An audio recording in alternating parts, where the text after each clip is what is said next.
En Ato, le film de la Marocaine Fatima Boudadi reçoit le premier prix du festival Écran Noir 2021. Glory Mununko reçoit quant à elle le prix de la meilleure comédienne et Narcisse Wanji s'en tire avec 2 prix, celui du meilleur film camerounais et du meilleur scénario aux écrans noirs. C'est vraiment toute l'ingéniosité, mais davantage toute la passion qui nous a animés et qui nous a conduits, guidés tout le long de la fabrication du film.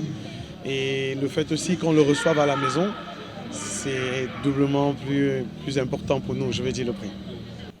Plusieurs prix spéciaux ont été également décernés, sous une avalanche d'applaudissements. Durant une semaine, Yaoundé, la capitale du Cameroun, a vibré à la célébration du cinéma africain.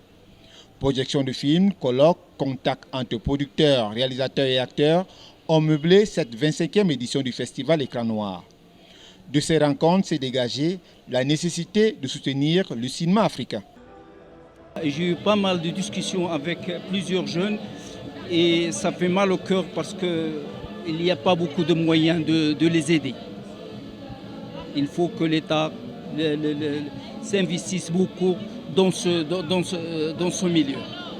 Le festival, qui a l'habitude d'accueillir des milliers de festivaliers, s'est tenu dans un contexte marqué par le coronavirus, ce qui a réduit l'affluence attendue par les organisateurs. Le Covid a eu un impact sur l'affluence ici au Palais des Sports cette année par rapport à l'année précédente. Mais on fait avec. Vous savez qu'actuellement, il y a plein d'événements que le Cameroun est en train d'organiser, de préparer la CAN. Et il y a beaucoup de gens qui ont préféré se réserver pour mieux s'investir dans la CAN. Plus de 70 films ont été projetés, 25 films étaient en compétition à cette édition qui a mis en lumière la richesse du cinéma africain.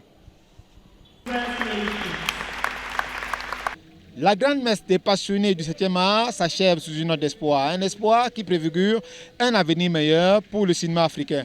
On a constaté néanmoins peu d'engouement des cinéphiles à participer à cette édition par rapport aux années précédentes. Le Covid-19 y serait pour quelque chose. Depuis Yaoundé, Lambert Ngwanfo, Africa News.